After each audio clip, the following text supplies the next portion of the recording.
Hello दोस्तों, स्वागत है आप सभी का जीत यूपीएससी वाला जर्नी चैनल पे। तो दोस्तों, आज मैं आप सभी के लिए आया हूँ संविधान के आर्टिकल्स यानी कि अनुच्छेद, जो कि UPSC, PCS, RO, SSC, railway, किसी भी एग्जाम में सभी के लिए बहुत ही इम्पोर्टेंट है, मोस्ट इम्पोर्टेंट। यहाँ से क्वेश्चन आते ही आते हैं 100%।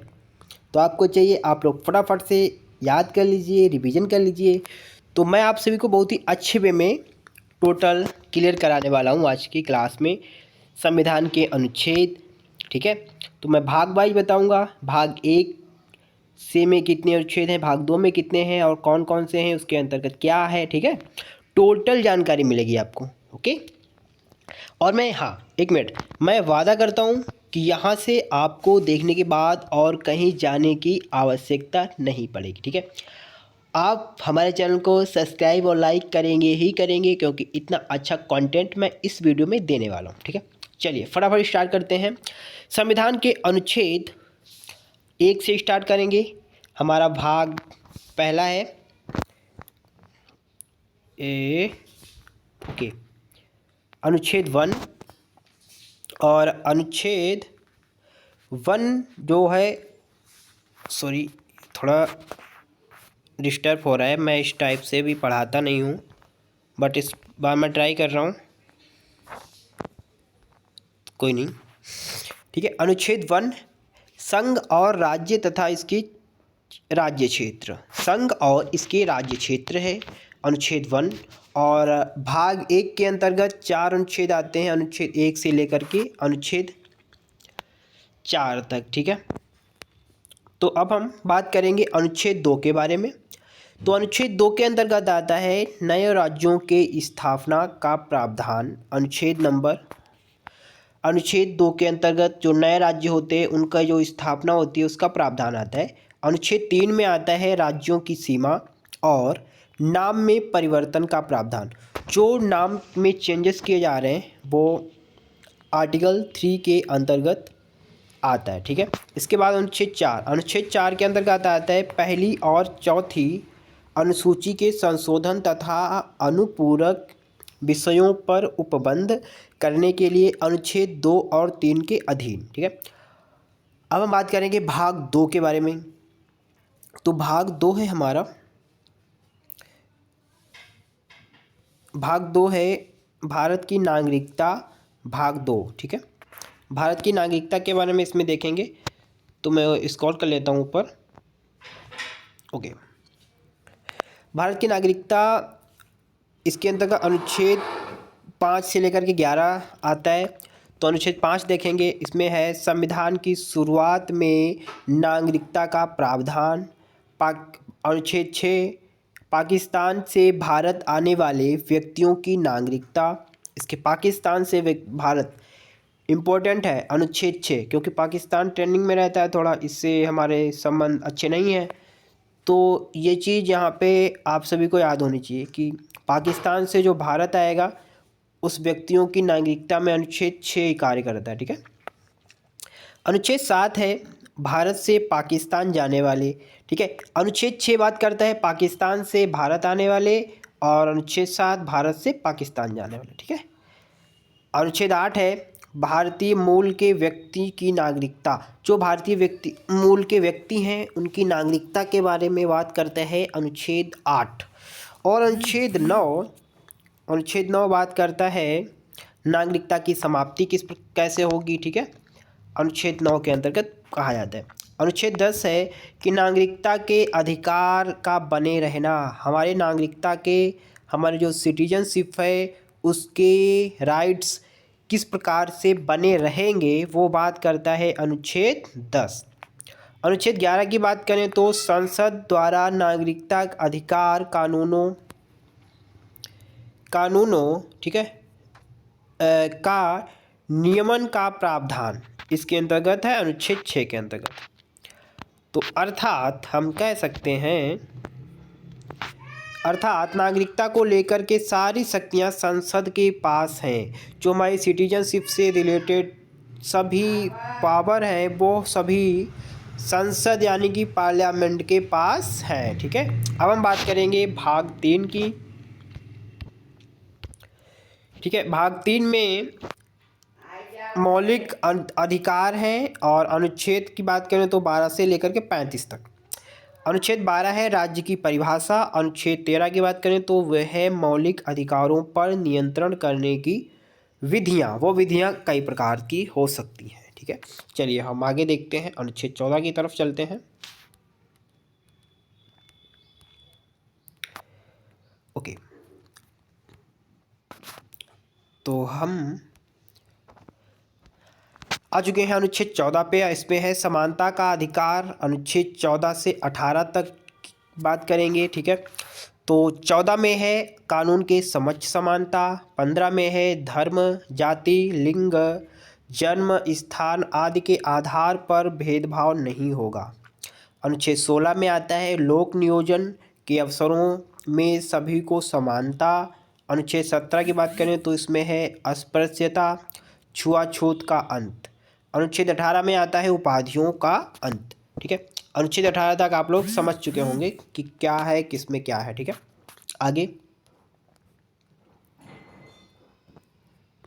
आगे हम देखते हैं स्वतंत्रता का अधिकार। अनुच्छेद 19 से लेकर के 22 तक इसको रखा गया है। अनुच्छेद 19 में है बोलने और अभिव्यक्ति की आज़ादी। अनुच्छेद 20 में आता है अपराधों के दोष सिद्धि के संबंध में संरक्षण। अनुच्छेद 21 में आता है प्राण और दैहिक स्वतंत्रता का अधिकार, यानी कि जीने का अधिकार। अनुच्छेद 21A में आता है शिक्षा का अधिकार, जो कि 86वां संविधान संशोधन हुआ था शिक्षा के अधिकार में। ठीक है, अनुच्छेद 22 में आता है कुछ दशा में गिरफ्तारी के से संरक्षण। ऐसी कुछ सिचुएशंस होती हैं जिस सिचुएशंस में गिरफ्तारी से हमको संरक्षण मिल सकता है, वो आती हैं अनुच्छेद 22 में। ठीक है, चलिए आगे देखते हैं।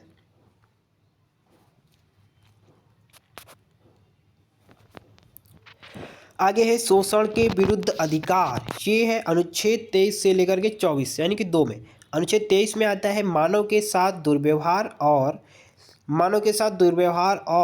बलात्कार पर, यानी कि बल प्रयोग करने में उस पर। और अनुच्छेद 24 में आता है कारखानों आदि में भारी काम में 14 वर्षों से कम बच्चों पर प्रतिरोध, यानी कि कारखानों और फैक्ट्री आदि में 14 साल से कम उम्र के बच्चे वहाँ पे वर्क कार्य नहीं कर सकते। ठीक है, ये आता है अनुच्छेद 24 में। चलिए अब आ जाते हैं धार्मिक स्वतंत्रता के अधिकार पर। धार्मिक स्वतंत्रता का अधिकार क्या कहता है, ये आता है अनुच्छेद 25 से लेकर के 28 तक। ठीक है, तो अनुच्छेद 25 में आता है अंतःकरण और किसी भी धर्म को मानने और प्रचार करने की स्वतंत्रता है। सभी व्यक्ति को किसी भी धर्म को मान सकता है, प्रचार कर सकता है। इसकी हमको जो स्वतंत्रता मिली है वो मिली है अनुच्छेद 25 में। आशा करता हूँ आप सभी को बहुत अच्छे वे में समझ आ रहा होगा। एक बार अगर आप इसका रिवीजन कर लेंगे, एक बार देख के दोबारा देख लेंगे एग्जाम टाइम में ना, तो टोटल करके आओगे जो भी इससे बनेगा, मुझे पक्का पता है। अनुच्छेद 26 में है धार्मिक कार्यों के प्रबंध की स्वतंत्रता। ठीक है, अब हम आगे देखते हैं। ओके, अब हम बात करेंगे अनुच्छेद 27 की। तो अनुच्छेद 27 में आता है किसी विशिष्ट धर्म की अभिव्यक्ति के लिए टैक्स संबंधित स्वतंत्रता। ठीक है, किसी भी धर्म को हम अभिव्यक्ति, यानी कि उसको अपनाने के लिए, उसको प्रकट करने के लिए हम धर्म मतलब टैक्स दे सकते हैं। ठीक है, टैक्स संबंध स्वतंत्रता होती है। अनुच्छेद 28 में है सरकारी शिक्षण संस्थानों में धार्मिक शिक्षा नहीं दी जाएगी और धर्म के विशेष के कार्यक्रम में शामिल होने के लिए बाध्य नहीं किया जाएगा। मतलब जो सरकारी इंस्टीट्यूट हैं उसमें किसी भी प्रकार के धर्म से जुड़ी हुई शिक्षाएं नहीं दी जाएंगी कि किसी का धर्म अच्छा है किसी का खराब है, इस प्रकार से भेदभाव नहीं किया जाएगा। और न ही किसी भी वहाँ पे धर्म विशेष से रिलेटेड जो कार्यक्रम होंगे उसमें किसी बच्चे को या किसी भी अन्य धर्म के लोगों को शामिल होने के लिए बाध्य नहीं किया जाएगा। ठीक है, ये हमको अनुच्छेद 28 की तरफ से स्वतंत्रता मिली है, इसका देता है। ठीक है, अब हम बात करेंगे संस्कृति और शिक्षा संबंधी अधिकार। ये आता है अनुच्छेद 29 से लेकर के 29 में। तो अनुच्छेद 29 में आता है अल्पसंख्यक वर्ग को अपनी भाषा, लिपि और संस्कृति को संरक्षण रखने का अधिकार। ठीक है। अनुच्छेद 30 में आता है अल्पसंख्यक वर्ग को शैक्षणिक संस्थान के द्वारा अधिकार, शैक्षणिक संस्थान संचालित करने का अधिकार इसके द्वारा आता है। अब हम बात करेंगे संवैधानिक उपचारों का अधिकार, जो कि अनुच्छेद 32 से 35 में आता है। तो अनुच्छेद 32 आता है रिट जारी करना, रिट संबंधी प्रावधान। ठीक है। भीमराव अंबेडकर जी ने इसे संविधान की आत्मा कहा है। इसको संवैधानिक उपचार की आत्मा को, अनुच्छेद 32 को संविधान की आत्मा। ठीक है। अनुच्छेद 33 में बात करें तो मौलिक अधिकारों को लागू करने में संसद की शक्ति। और अनुच्छेद 34 में आएगा सैन्य क्षेत्र या कानून के समय मौलिक अधिकारों पर प्रतिबंध संबंधित प्रावधान। अनुच्छेद 35 की बात करें तो मौलिक अधिकार लागू करने संबंधित जो प्रावधान है वो आएंगे अनुच्छेद 35 में। ठीक है। अब हम आ जाते हैं भाग 4 में। भाग 4 के अंतर्गत नीति निर्देशक तत्व, इनकी बात कर लेते हैं। तो ये आते हैं अनुच्छेद 36 से अनुच्छेद 52 तक हम पढ़ेंगे नीति निर्देशक तत्व। ठीक है। अनुच्छेद 36 में क्या है, राज्य की परिभाषा है, डिफिनेशन ऑफ स्टेट, राज्य की परिभाषा है। और अनुच्छेद 37 में आता है नीति निर्देशक तत्व, न्यायालय में वाद योग्य नहीं। ठीक है। अनुच्छेद 38 की बात करें तो राज्य लोक कल्याण की वृद्धि में व्यवस्था करेंगे। क्या आता है, राज्य क्या करेंगे, लोक कल्याण की वृद्धि में व्यवस्था करेंगे। किस प्रकार से हमारा लोक की जो कल्याण की भावना है किस प्रकार से सक्षम होगी, इस प्रकार से वो उसकी व्यवस्था करने का प्रयास करेंगे या करेंगे। अनुच्छेद 39 में देखते हैं हम कि समान कार्य के लिए समान वेतन का प्रावधान। ठीक है। समान न्याय और शिक्षण शुल्क की सहायता भी होगी। चलिए अब हम आगे आ जाते हैं। अब हम भाग 5 में हम पहुंच जाते हैं। भाग 5 में है संघ अनुच्छेद। भाग 5 के अंतर्गत क्या आता है, भाग 5 में हमारा है संघ। इसमें अनुच्छेद 52 से लेकर के 151 तक आता है। तो अनुच्छेद 52 क्या कहता है कि भारत के राष्ट्रपति का उल्लेख करता है। अनुच्छेद 52 बहुत ही इंपॉर्टेंट प्रश्न है, काफ़ी ज़्यादा पूछा जाता है कि भारत के राष्ट्रपति का उल्लेख कौन सा अनुच्छेद करता है। तो आर्टिकल 52 अनुच्छेद 52। ठीक है। अब अनुच्छेद 53 कहता है कि संघ की कार्यपालिका संबंधित शक्तियां राष्ट्रपति में निहित होंगी। अनुच्छेद 53 कहता है कि संघ की जो कार्यपालिका संबंधी शक्तियां हैं वो किस में निहित होंगी, राष्ट्रपति में। अनुच्छेद 54 की बात करते हैं तो अनुच्छेद 54 बोलता है राष्ट्रपति के निर्वाचन मंडल का जो प्रावधान है अनुच्छेद 54 में। अनुच्छेद 55 में राष्ट्रपति के निर्वाचन संबंधित पद्धति, उसका चुनाव किस प्रकार होगा, किस प्रकार उसको निर्वाचित किया जाएगा, ये सब आता है अनुच्छेद 55 में। ठीक है। अनुच्छेद 56 की बात करते हैं यहीं पर, तो राष्ट्रपति के कार्यकाल का उल्लेख। अनुच्छेद 57 राष्ट्रपति के पुनर्निर्वाचन की पात्रता। अनुच्छेद 58 की बात करें तो राष्ट्रपति बनने के लिए योग्यताएं क्या क्या होनी चाहिए, वो सब आ जाएगा अनुच्छेद 58 में। ठीक है। अब हम बात करते हैं अनुच्छेद 59 की। तो राष्ट्रपति पद के लिए जो शर्तें मायने रखती हैं, जो उसके लिए योग्य शर्तें हैं, क्या होनी चाहिए क्या नहीं, ये सब आ जाता है अनुच्छेद 59 में। अनुच्छेद 60 में देखते हैं राष्ट्रपति द्वारा शपथ का उल्लेख। राष्ट्रपति जो ओथ लेता है, पद ग्रहण करने के बाद जो शपथ लेता है, उसका उल्लेख अनुच्छेद 60 में मिलता है कि वो क्या शपथ लेगा, क्या कार्य करेगा, किस प्रकार से आगे का कार्य देखेगा।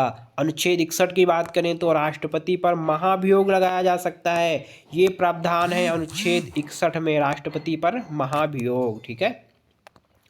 अनुच्छेद 62 में राष्ट्रपति पद की रिक्ति को भरने के लिए निर्वाचन का समय और आकस्मिक रिक्ति को भरने वाले व्यक्ति का कार्यकाल निर्धारित किया जाता है। ठीक है। समझ में आ रहा होगा आप सभी को।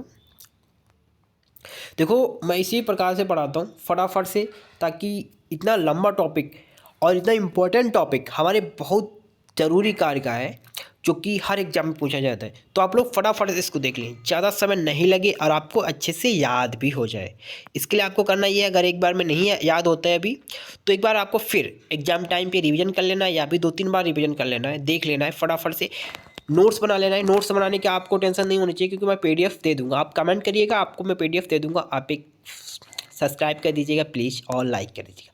कमेंट में आप PDF लिख दीजिएगा, मैं आपको प्रोवाइड करा दूंगा या दे दूंगा लिंक टेलीग्राम का, वहाँ से आप लोग अच्छे से PDF इसका ले सकते हो, ठीक है। तो बात करते हैं अनुच्छेद 63 की।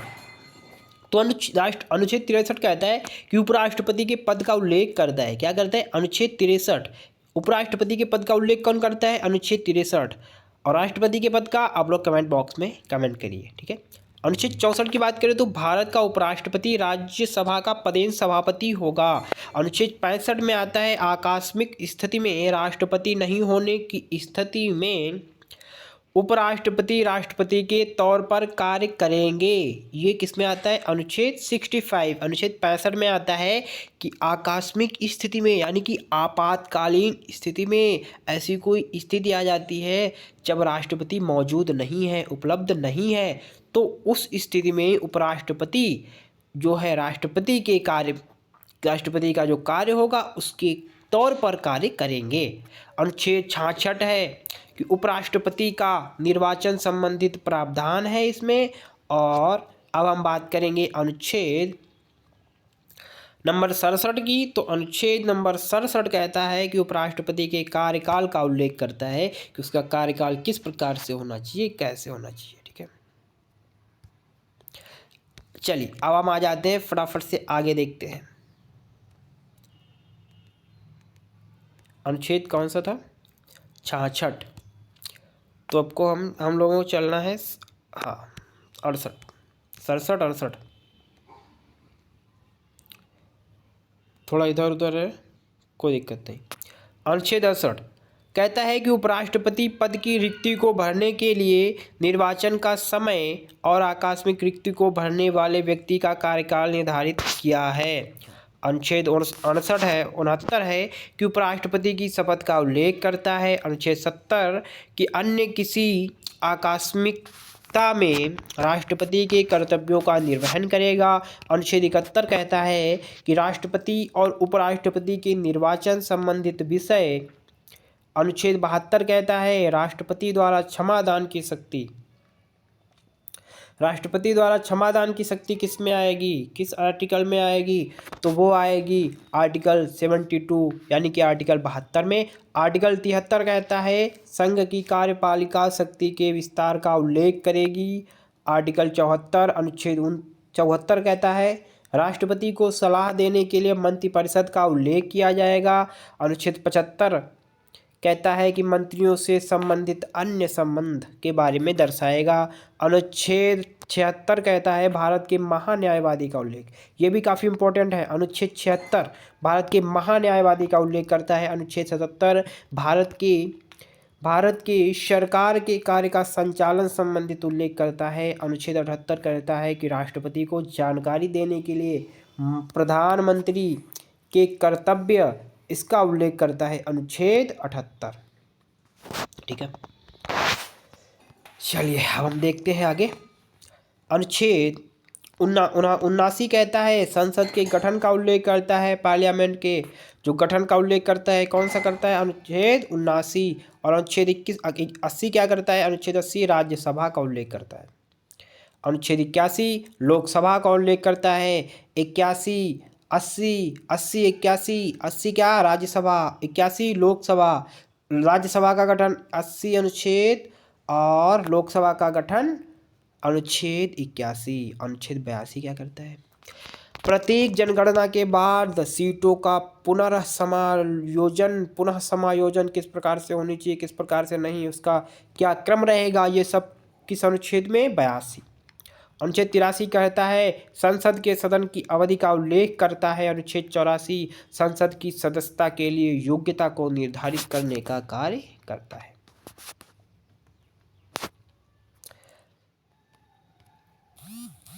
चौरासी। अब चलेंगे हम 85 की ओर। ये भी नहीं, अनुच्छेद 85।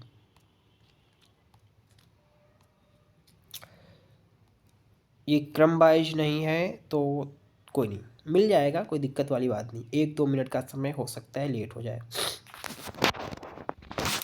चलिए, अनुच्छेद 85 क्या कहता है कि संसद के सदनों में मंत्रियों का सत्रावसान और विघटन संबंधी उल्लेख करेगा।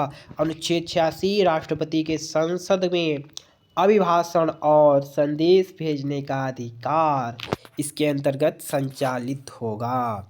अनुच्छेद 87 राष्ट्रपति का विशेष अभिभाषण होता है, उसका उल्लेख करेगा, इसके अंतर्गत आएगा अनुच्छेद 87 के अंतर्गत। अनुच्छेद 88 संसद के सदनों में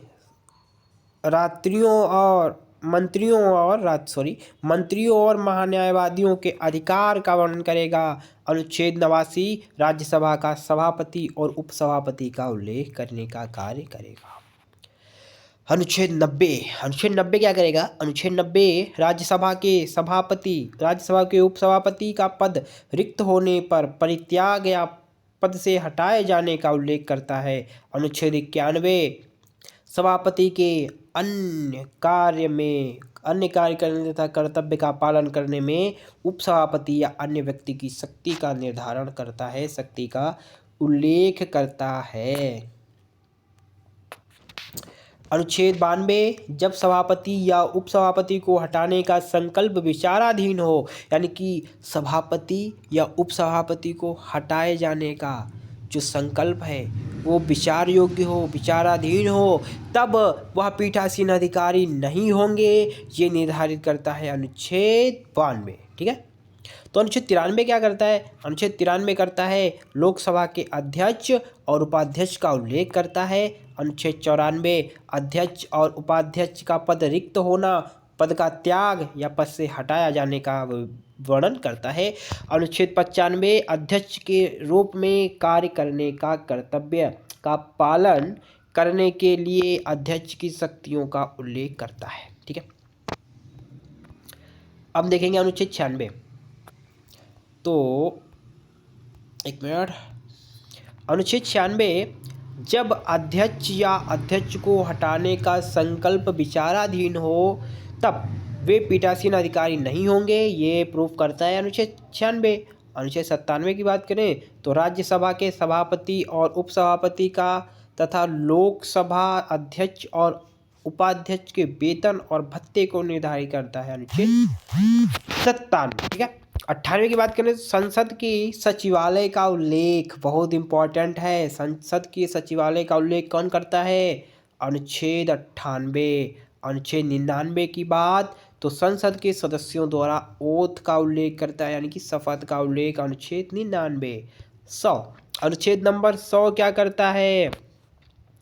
संसद सदनों में मतदान रिक्तियों के होते हुए भी सदनों की कार्य करने की शक्ति और क्षतिपूर्ति का उल्लेख करता है, अनुच्छेद 100। ठीक है, अब हम देखेंगे अनुच्छेद 101। ये अनुच्छेद नंबर 101 क्या कहता है?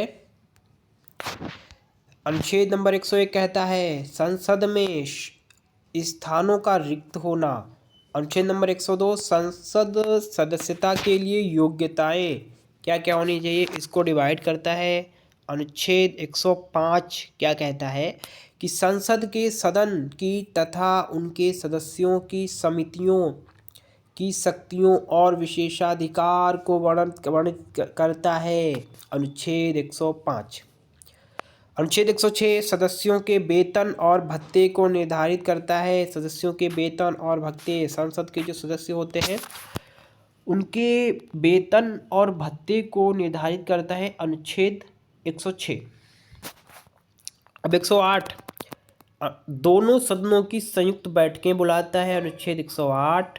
अनुच्छेद 109 क्या करता है? धन विधेयक के संबंध में विशेष जो प्रक्रिया होती है उसका पालन करता है, अनुच्छेद 109। इसको इम्पोर्टेंट कर लीजिए, हाईलाइट किया है। ठीक है, अनुच्छेद 110 धन विधेयक की परिभाषा, धन विधेयक की जो डिफिनेशन है उसको परिभाषित करता है, आर्टिकल नंबर 110, आर्टिकल नंबर 110। ठीक है, अनुच्छेद 110 धन विधेयक की परिभाषा को और अनुच्छेद 111 विधेयकों की परिभाषा को अनुमति देता है, ठीक है।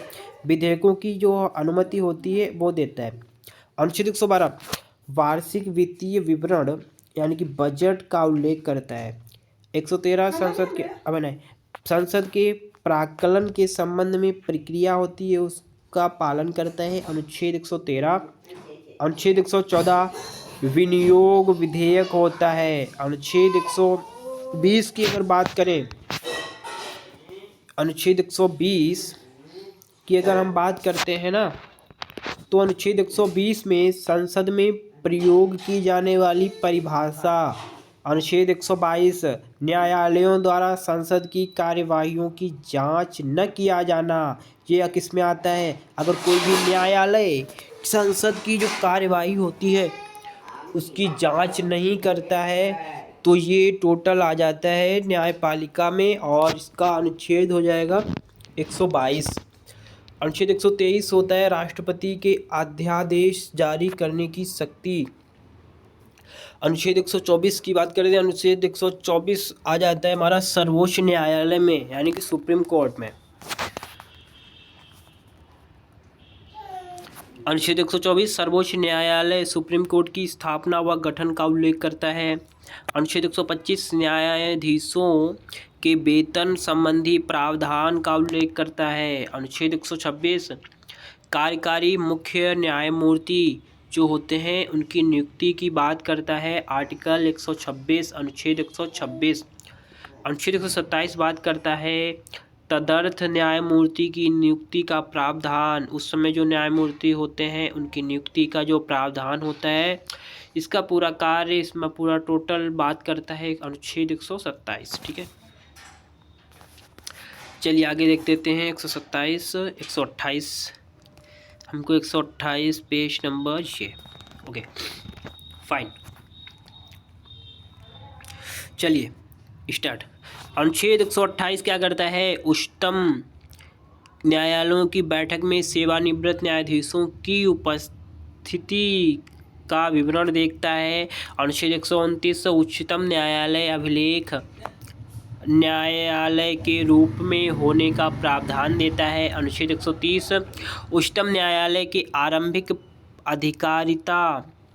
अनुच्छेद 137 की बात करें तो निर्णय एवं आदेशों का उच्चतम न्यायालय द्वारा पुनरावलोकन 143 कहता है कि उच्चतम न्यायालय से परामर्श करने की राष्ट्रपति की शक्ति को वर्णित करता है।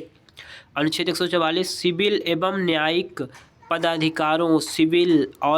पदाधिकारों द्वारा सुप्रीम कोर्ट की सहायता में कार्य किया जाना, ठीक है। और अनुच्छेद 148 कहता है, क्या कहता है? अनुच्छेद 148 भारत के नियंत्रक महालेखा परीक्षक जिसको हम बोलते हैं CAG का उल्लेख करता है। अनुच्छेद 148 मोस्ट इम्पोर्टेंट है, जो येलो वाले हैं ना, MI मोस्ट इम्पोर्टेंट है, ठीक है, क्योंकि ये लगभग PYQ हैं हर एक एग्जाम के। 149 CAG के कर्तव्य और शक्तियाँ, ठीक है। भारत के नियंत्रक महालेखा परीक्षक के क्या कर्तव्य हैं, क्या उनकी शक्तियाँ, पावर एंड ड्यूटीज, ठीक है। तो 150 अनुच्छेद 150 की अगर हम बात करें तो वो है संघ के और राज्यों के लेखाओं का प्रारूप। जो लेख होते हैं उनका प्रारूप क्या रहता है, ये आता है, वर्णन इसका है 150 अनुच्छेद में। तो अनुच्छेद 151 संपरीक्षा प्रतिवेदन का प्रावधान है। इसमें संपरीक्षा प्रतिवेदन का जो कार्य होता है वो इसमें आता है अनुच्छेद 151 में, ठीक है। चलो अब हम बात करते हैं भाग 6 की। इसमें आता है राज्य को अनुच्छेद 152 से 237 तक डिवाइड किया गया है, ठीक है। तो अनुच्छेद 152 है, इसमें आती है राज्य की परिभाषा, डिफिनेशन ऑफ स्टेट। अनुच्छेद 153 में राज्यपाल का उल्लेख मिलता है जो गवर्नर होता है स्टेट का।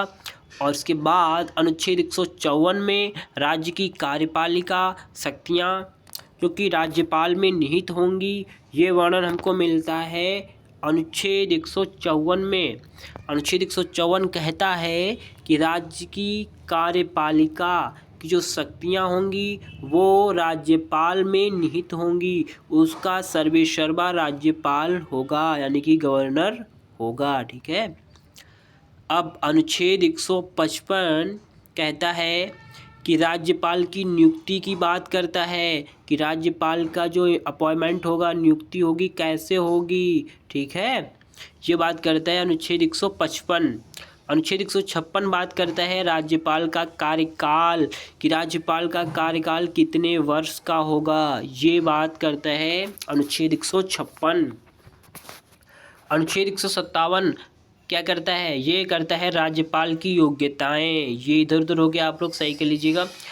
अनुच्छेद 157 करता है राज्यपाल की योग्यताएं, और 158 करता है राज्यपाल के पद की शर्तें क्या होती हैं, किन शर्तों को पूरा करके राज्यपाल गवर्नर बनता है, ये दिखाता है अनुच्छेद 158। ठीक है, चलिए नेक्स्ट 159 की तरफ चलते हैं। अनुच्छेद 159 ये टोटल यही है, इधर उधर है बट मिल जाएगा। ठीक है, PDF में क्रम से मिल जाएगा, आप लोगों को टेंशन नहीं करना है। अनुच्छेद 159 क्या कहता है, राज्यपाल की शपथ का उल्लेख करता है। अनुच्छेद 159। अनुच्छेद 160 कहता है कुछ आकस्मिकता में राज्यपाल के कृतियों का निर्वहन किस प्रकार से होता है, ये अनुच्छेद आर्टिकल 160 कहता है। अनुच्छेद 161 कहता है राज्यपाल की क्षमादान संबंधी शक्तियों के बारे में बताता है। अनुच्छेद 162 राज्यपाल की कार्यपालिका शक्ति का विस्तार कैसे होता है, ये बताता है। अनुच्छेद 163 कहता है राज्यपाल की सहायता। अनुच्छेद 163 राज्यपाल की सहायता व राज्यपाल की सहायता व सलाह के लिए मंत्रिपरिषद का उल्लेख करता है। क्या, कौन, अनुच्छेद 163। और 164 क्या करता है, वो मंत्रियों के बारे में उल्लेख करता है। ठीक है, अनुच्छेद 165 की बात करते हैं तो राज्य का महाधिवक्ता यानी कि एडवोकेट जनरल, एडवोकेट जो जनरल होता है, महाधिवक्ता of advocate general of state, वो आता है 165 अनुच्छेद में। अनुच्छेद 166 में कौन आता है, राज्य की सरकार के कार्य का जो संचालन होता है वो इसमें आता है। ठीक है, तो अनुच्छेद 167 की बात करें तो राज्यपाल को जानकारी देने के संबंध में मुख्यमंत्री के जो कर्तव्य हैं वो आते हैं अनुच्छेद 167 में। और अगर हम 61 की बात करें, 168 की बात करें अनुच्छेद, तो राज्यों के विधान मंडलों के गठन का जो प्रावधान है वो आता है 168 में। ठीक है, 169 की बात करते हैं तो राज्यों में विधान परिषदों का बनाना और भंग करना, ये आता है 169 में। ठीक है, ओके, अब हम बात करते हैं अनुच्छेद 170 की। तो अनुच्छेद 170 में विधानसभाओं की संरचना का उल्लेख मिलता है। अनुच्छेद 171 में विधान परिषदों की संरचना का उल्लेख मिलता है। इसमें याद रखना 170 में विधानसभाओं का उल्लेख है और 171 में विधान परिषदों का उल्लेख मिलता है। ठीक है, इसकी संरचना कैसी होगी, किस प्रकार से क्या स्ट्रक्चर होगा, कैसे बनेगा, क्या वर्क होगा, क्या चीज़ें हैं, ये सब मैनेजमेंट होगा 170 और 71 के दोनों में। 170 में होगा विधानसभा, 171 में विधान परिषद। ठीक है, 172 की बात करें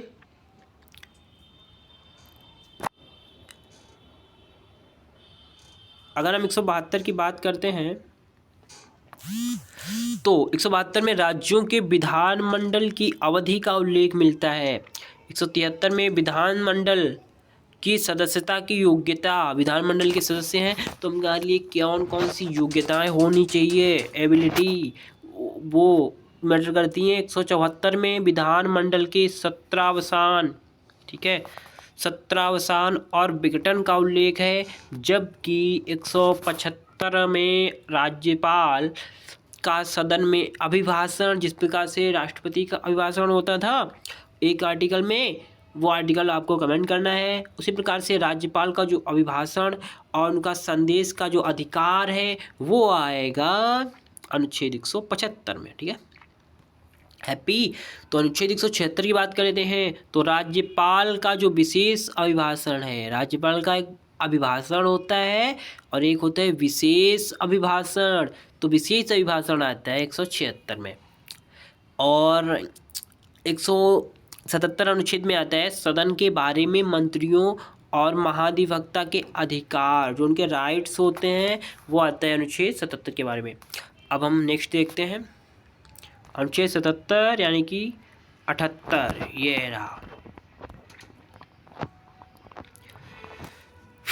तो मैं एक में ब्रेक ले लूँ मैं, ठीक है।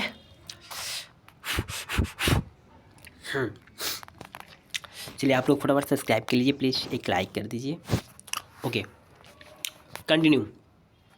टाइम वेस्ट नहीं करना है, फटाफट जितने जल्दी हो सके हर एक टॉपिक को फटाफट से समझो, ठीक है, क्योंकि टाइम कीमती होता है बहुत। अनुच्छेद 178 में क्या है, विधानसभा के अध्यक्ष और उपाध्यक्ष, ठीक है, दोनों देखने को मिलते हैं। विधानसभा के जो अध्यक्ष होते हैं और उपाध्यक्ष होते हैं वो अनुच्छेद 178 में आ जाते हैं। अनुच्छेद 179 में आते हैं, यानी कि 179। तो इसमें विधानसभा अध्यक्ष और उपाध्यक्ष का पद रिक्त होना, पद त्याग होना या पद से हटाया गया हो, ये चीज़ें इसमें आती हैं। अनुच्छेद 180 में आता है विधानसभा अध्यक्ष, विधानसभा उपाध्यक्ष के अध्यक्ष पद के तौर पे कार्य करने की जो शक्तियाँ होती हैं वो इसमें निहित हैं 180 में, ठीक है।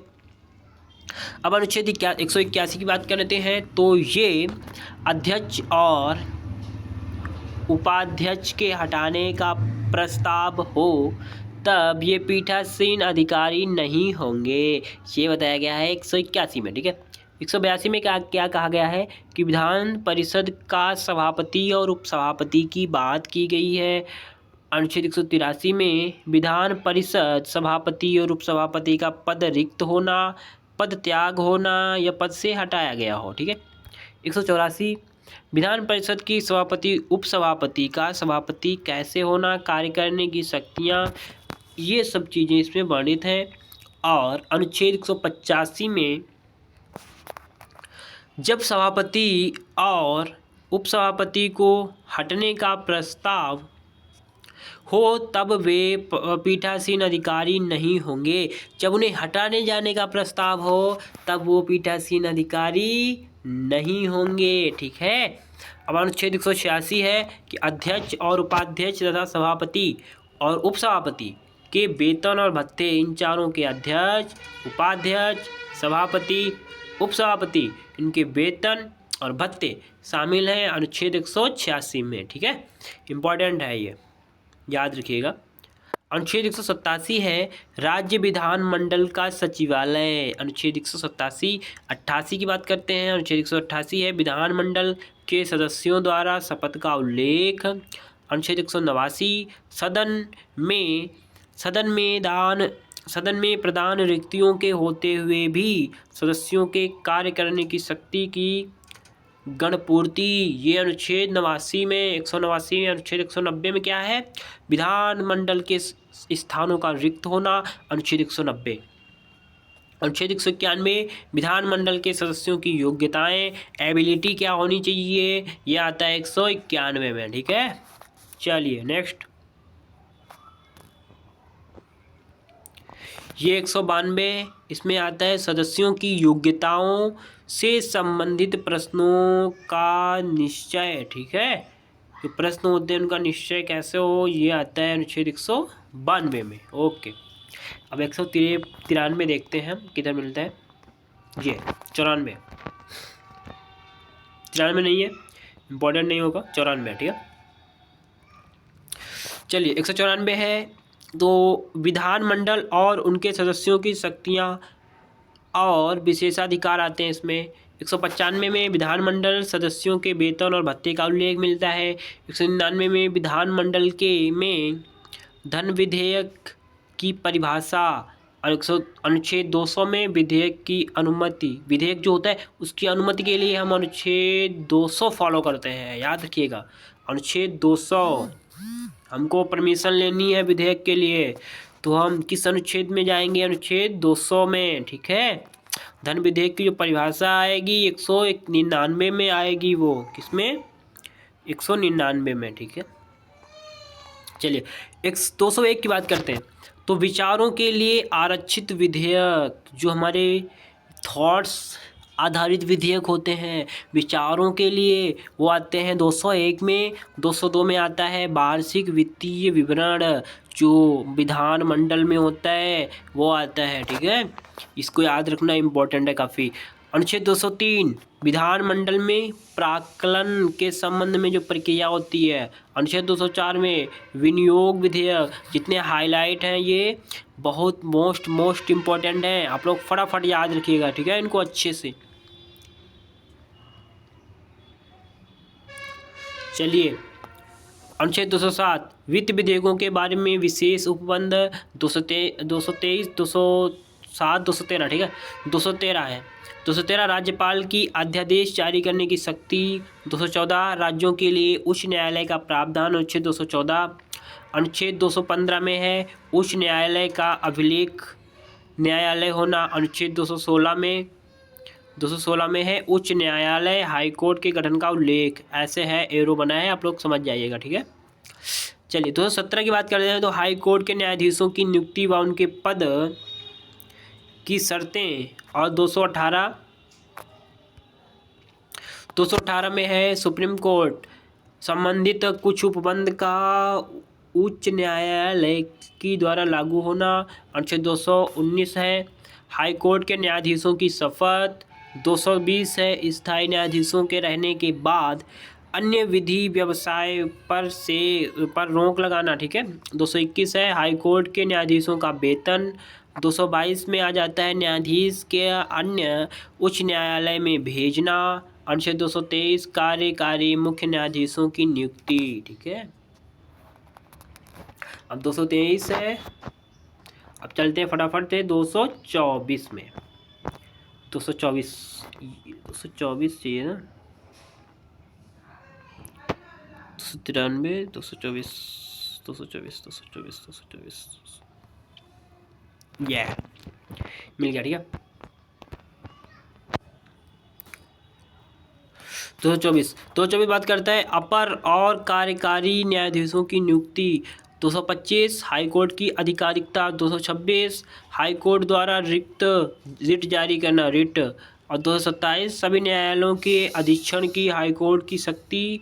228 कुछ मामलों में हाईकोर्ट का अंतरण का उल्लेख। ठीक है, 223 में हाईकोर्ट की आधिकारिकता का संघ राज्य क्षेत्रों पर विस्तार। 231 बताता है 2 या 2 से अधिक राज्यों के लिए एक ही हाई कोर्ट की स्थापना। ऐसा कोई बताओ एग्जाम्पल कमेंट बॉक्स में। ठीक है, 223 की बात करता है जिला न्यायाधीशों की नियुक्ति का प्रावधान। 235 में है 235 में अधीनस्थ न्यायालय पर नियंत्रण किस प्रकार से होना चाहिए, कैसे होना चाहिए, ये सब अनुच्छेद 235 हमको बताता है।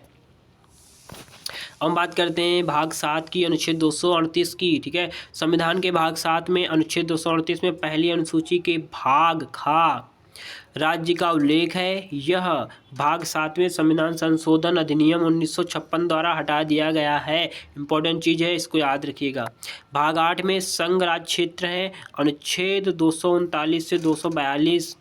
तो 239 में क्या है? संघ राज्य क्षेत्रों के प्रशासन का उल्लेख है। 240 में कुछ राज्य संघ क्षेत्रों के लिए भी विनियमन बनाने की राष्ट्रपति की शक्ति है। 241 में संघ राज्य क्षेत्रों के लिए उच्च न्यायालय का प्रावधान है। ठीक है, फटाफट से करवा रहा हूँ, देखो कितना कम टाइम लग रहा है। भाग 9 व 10 दोनों को देख ले रहा हूँ। इसमें अनुच्छेद 243 से 244 तक। ठीक है, तो 243 है ग्राम पंचायतों का उल्लेख। इम्पोर्टेंट है, काफ़ी इम्पोर्टेंट। ठीक है, मोस्ट इम्पॉर्टेंट है। दोनों अनुसूचित क्षेत्रों और जनजातियों का प्रशासन दोनों इम्पॉर्टेंट है। ये और ये इम्पॉर्टेंट, वेरी इम्पॉर्टेंट है। ओके, अब हम 244 245 पे चलते हैं। 245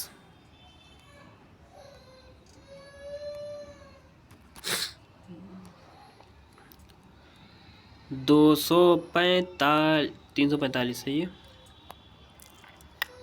226, 245। भाग 11 फटाफट से करेंगे क्योंकि बैटरी भी कम है, 8% बची हुई है। ठीक है, 40 मिनट हुआ है अभी, कोशिश करेंगे 1 घंटे में निपटा दें। भाग 11 संघ और राज्य के बीच संबंध। तो अनुच्छेद 245 संसद द्वारा राज्यों के विधानमंडलों द्वारा बनाई गई विधियों का विस्तार। 248 क्या करता है, अवशिष्ट विधायी शक्तियाँ। 252 दो या दो से अधिक राज्य के लिए सहमति से विधि बनाने की संसद की शक्ति। 254 बात करता है संसद द्वारा बनाई गई विधियों में असंगति राज्यों के विधानमंडल द्वारा बनाए गए विधियों। और 256 क्या करता है, राज्यों और संघ की बाध्यता पर प्रकाश डालता है। ठीक है, अब 257 की बात करते हैं। तो 257 अनुच्छेद 257 कुछ दशाओं में राज्यों पर संघ का नियंत्रण है। 262 अंतरजायक नदियां जो हैं उनके जल संबंधी विवादों का निर्णय होता है इसमें। 262 में 263 में आंतरिक विकास परिषद, अंतर्राष्ट्रीय अंतर्राज्यीय विकास परिषद के गठन का उल्लेख है। अब भाग 12 की बात करते हैं। तो वित्तीय संपत्ति संविदाएं और वाद विवाद अनुच्छेद 264 से 300A तक इसमें है। तो 266 बात करता है भारत की संचित निधि का उल्लेख। 267 बात करता है आकस्मिक निधि का। 275 कुछ राज्यों को संघ से अनुदान मिलेगा या मिलेगा, जो भी मिलना हो, ये सब चीज़ें इसमें आती हैं। किस में आती हैं, अनुच्छेद 275 में। अनुच्छेद 276 में प्रतियों व्यापार आजीविका और नियोजन पर कर टैक्स की व्यवस्था रहेगी। 280 में वित्त आयोग का उल्लेख है। 281 में वित्त आयोग की सिफारिशें होंगी।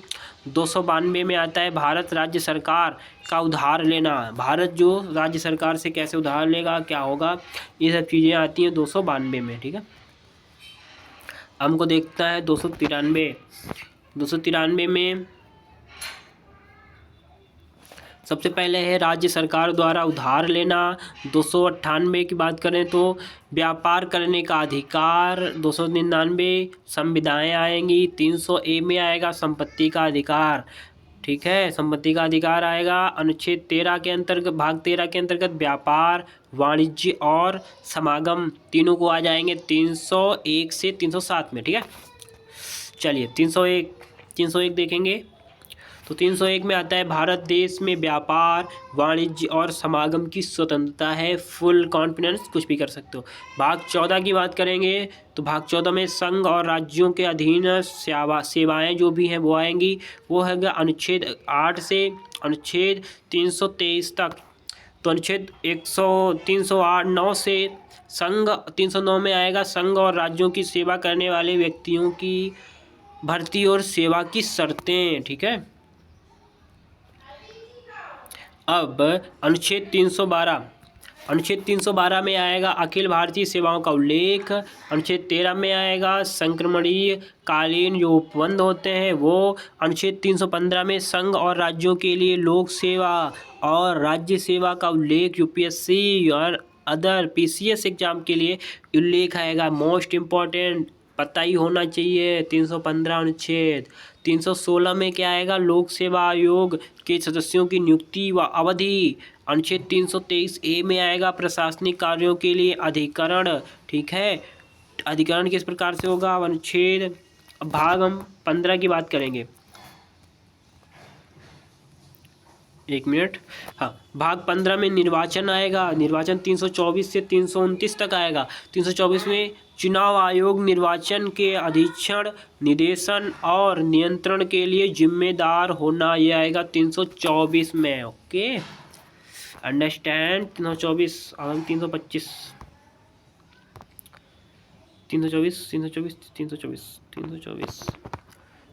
325 आने वाला ना। 324 उधर ही होगा। एक मिनट, 326 ये अगर क्या 326 में क्या आएगा, लोकसभा और विधानसभा के लिए निर्वाचन वयस्क मताधिकार के आधार पर होगा। 329 निर्वाचन संबंधी मामलों में न्यायालय के हस्तक्षेप का उल्लेख अनुच्छेद 16 भाग 16 में कुछ वर्गों के लिए विशेष उपबंध है। यह आएगा अनुच्छेद 30 से 342 तक। अनुच्छेद 330 में लोकसभा में अनुसूचित जाति और जनजाति के लिए आरक्षण। अनुच्छेद 331 में लोकसभा में आंग्ल भारतीय समुदाय का प्रतिनिधित्व। और 332 में आएगा विधानसभा में अनुसूचित जातियों और जनजातियों के लिए आरक्षण। ठीक है, हम देखते हैं अनुच्छेद 333 विधानसभा में आंग्ल भारतीय समुदाय का प्रतिनिधित्व। और अनुच्छेद 338 में आएगा अनुसूचित जाति यानी कि SC के लिए राष्ट्रीय आयोग का गठन। और 333A में 38A में आएगा अनुसूचित जनजाति के लिए राष्ट्रीय आयोग बनेगा। और 338B में अन्य पिछड़ा वर्ग यानी कि OBC के लिए भी बनेगा। ठीक है, ये दोनों इम्पॉर्टेंट है, काफ़ी इम्पॉर्टेंट है, टोटल याद रखिएगा। ठीक है, दोनों को, ये दोनों भी, ये ठीक है, इसके अंतर्गत ये सभी। और अनुच्छेद 343 की बात करते हैं, अनुसूचित जातियां SC और ST आएगी 342 में। ये सब इम्पोर्टेंट है, काफ़ी इम्पोर्टेंट है। ओके, चलिए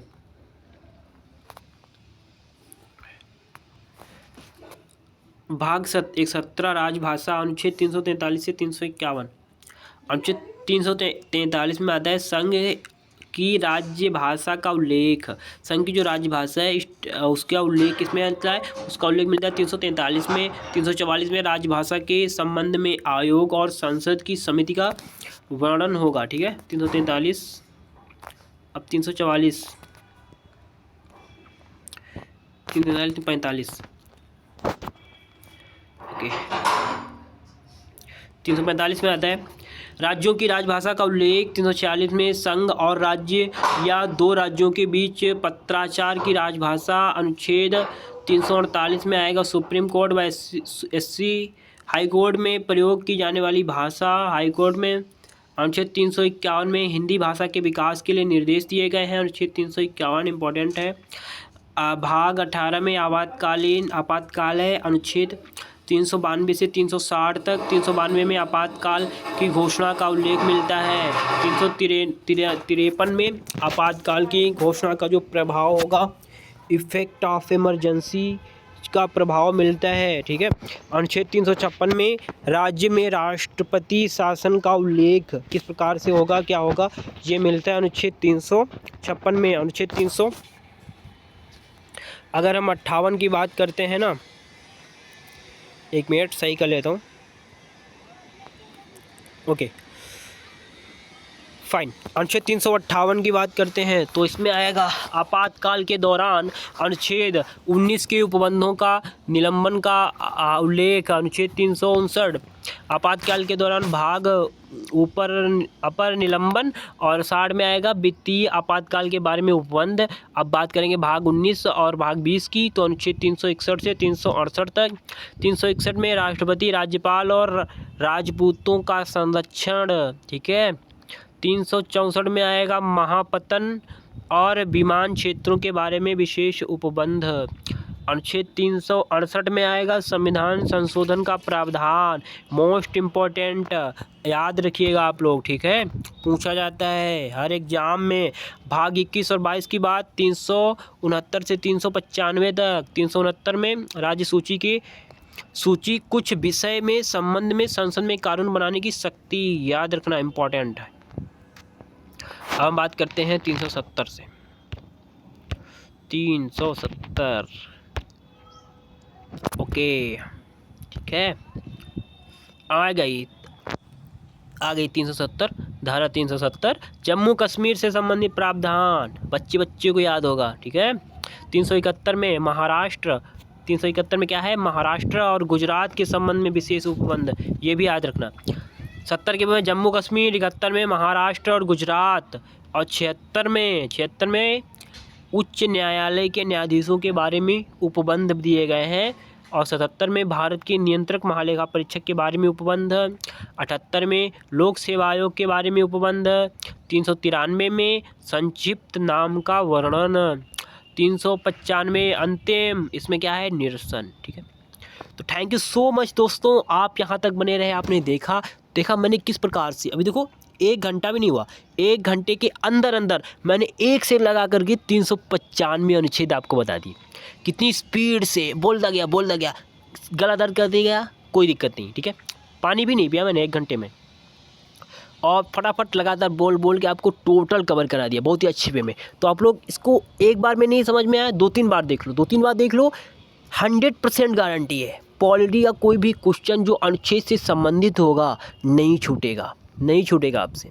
और इसमें से हर एक एग्जाम, ऐसा कोई एग्जाम छोड़ता ही नहीं है जिसमें क्वेश्चन आते ना हो, आते ही आते हैं, 100% श्योर है ये।